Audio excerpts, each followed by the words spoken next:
ইসলামের শান্তির বাণী নিয়ে হিজরি ৫৭০ খ্রিস্টাব্দের ১২ই রবিউল আউয়াল তারিখে মক্কার কুরাইশ বংশে পৃথিবীতে ভূমিষ্ঠ হন প্রিয় নবী হজরত মুহাম্মদ সাল্লাল্লাহু আলাইহি ওয়াসাল্লাম। বাবা আবদুল্লাহ ও মা আমিনার কোল আলোকিত করে জন্ম নেয়া ছোট্ট শিশু মুহাম্মদ পৃথিবীর চরম অস্থিরতার যুগে মানুষকে কল্যাণের পথে আহ্বান করে শান্তি স্থাপনের বার্তা দিয়েছেন। ৬৩২ খ্রিস্টাব্দে প্রিয় নবীর জন্মদিনেই তিনি ওফাত লাভ করেন। দিনটি উপলক্ষে রাজধানী জুড়ে ছিল নানা আয়োজন। সোহরাওয়ার্দী উদ্যানে ঈদে মিলাদুন্নবী উপলক্ষে আন্তর্জাতিক শান্তি সমাবেশের আয়োজন করে আঞ্জুমানে রাহমানিয়া মাইনিয়া মাইজভান্ডারিয়া। এতে বিভিন্ন দেশের আমন্ত্রিত অতিথিরা অংশ নেন। বক্তব্যে শাহ সুফি সাইফুদ্দিন আহমেদ মাইজভান্ডারি বলেন, নবীর আদর্শ মেনে সমাজ ও রাষ্ট্র পরিচালনা করা গেলে বিশ্বশান্তি প্রতিষ্ঠিত হবে। সারা পৃথিবীর জমিনে থেকে যুদ্ধ, মারামারি, সন্ত্রাস, দুর্নীতি,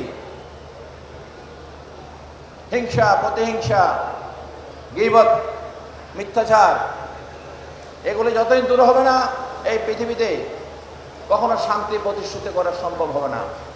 সহমর্মিতা, সম্প্রীতি, এগুলো হচ্ছে ইসলামের মূল।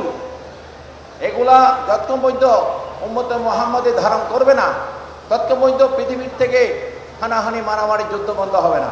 পরে হাজারো মানুষের অংশগ্রহণে আনন্দ র্যালি বের করা হয়। র্যালিটি বাংলা একাডেমি, দোয়েল চত্বর, হাইকোর্ট এলাকা ঘুরে আবার সোহরাওয়ার্দী উদ্যানে গিয়ে শেষ হয়।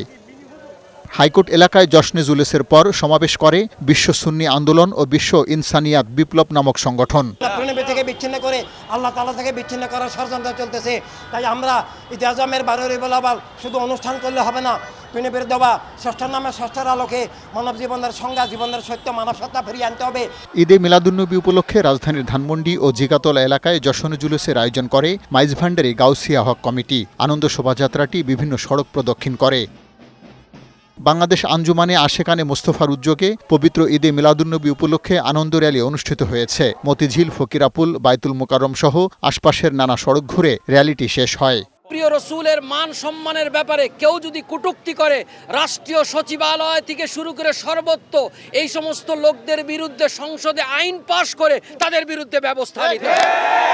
আমাদের দ্বিতীয় দাবি থাকবে রাষ্ট্রীয়ভাবে ঈদে মিলাদুন্নবী উদযাপন করা। পার্থ রহমান, বৈশাখী সংবাদ, ঢাকা।